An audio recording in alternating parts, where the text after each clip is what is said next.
Part 15 of Celebrian. Last we left off, I don't really quite remember. I think, no, I remember now. Okay. She was doing unspeakable, horrible things with her own body. Okay, well, and the orcs had burst in. "My lady Celebrian," he said, "I think you should come with us." She shook her head, but it was an unconvincing display. "Put on your boots," he said.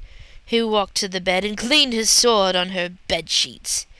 "It's the blood of Elrond," he said, looking at her with unconcealed glee. "My name will live forever because of that act." He watched her lace up her boots. She could tell from the bulge in his crotch that her slim, shapely leg with her foot on the chair aroused him, despite or in addition to the great breasts that nearly dragged the floor under the ground as she bent to her task. Grabbing one of her cloaks from a rack by the door, he tossed it to her and pushed her out ahead of him. "We must hurry, lady. We have won a great victory, but we cannot stay to challenge all the hosts of Rivendell." With the escort of orcs, she and Manet hurried to the secret passage and through the damp tunnel to where more orcs and the great wargs awaited. There were also half-orcs, like Manet, mounted on great horses, as well as many of the small wood goblins. Manet set her in front of him on his great war-horse, and the troops set off for the west, on the road to the Misty Mountains. The elves pursued and slew many, but disoriented by the wounding of Elrond, they were not effective enough to overtake Manet's party. Celebrian tried to master her thoughts as she rode again into the den of orcs, this time willingly. She was ruined, cursed, depraved beyond redemption, she told herself, and no little voice in her head disagreed. No shred of conscience could contradict the yearning in her loins and mouth. Even in her ass were too clear a proof of her complete fall. And she worked her ass firmly against Manet's crotch and smiled as she felt his cock grow hard. When Manet and his troop had ridden their horses to the breaking point, Manet transferred her to a warg and pushed on. Her thighs were chafed from the horse blanket, but her huge tits ached even more from the endless jostling. The warg was a smoother ride, but did little to ease her pains. When the second dawn came after the raid came, the troop finally paused for break. Celebrian fell fast asleep where Manet put her after taking her from the warg.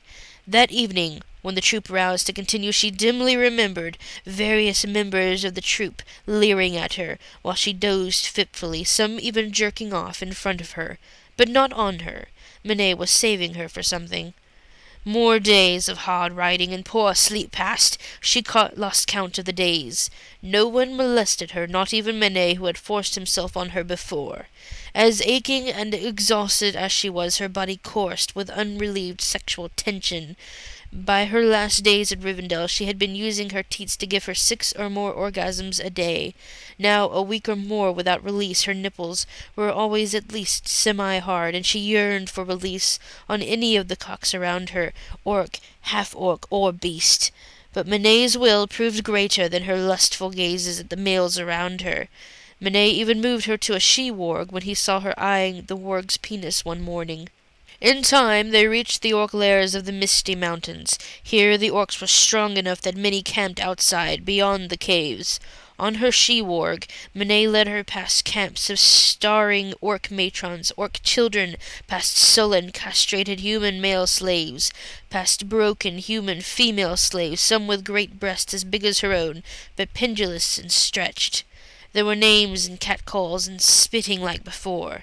And, of course, there were endless orc cocks proffered. She could not help but smile at the cocks. Manet brought her at last into the mouth of a great cave, into a large natural cavern lit by many rushes. A great many orcs were gathered in the dim, smoky chamber. At the center was a wooden throne and a great crowned orc. Behind the Orc King were 12 orc warriors, looking as splendid as orc warriors could manage in their heavy, stiff leather armor and draped with looted gold. Manet pushed her to kneel at the foot of the throne. She did so and placed her forehead on the rock floor, though she had to position her breasts to each side to allow her forehead to reach. "My king, the great and mighty Ithguk, lord of all the orc host, king of kings," began Manet, "I have brought you Celebrian, Elrond wife, elf queen, to do with you as you please." He gestured needlessly at the prostrate Celebrian. The king smiled at her slim ass high in the air and her breasts splayed out beside her. "She seems to have been properly trained, Manet. Your work?" "Only a little, your highness, but she is ready and eager for your will. Anything you want." The king gestured for one of his attendants to bring a small chest forward. "Manet, take the chest and the gold within it as a gift for bringing this elf bitch." Ithguk turned his attention back to Celebrian. "Rise, whore."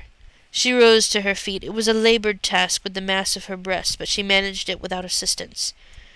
"You answer to whore, I see," the king said. "What other names do you answer to?" "Any that the king chooses for me." "Any?"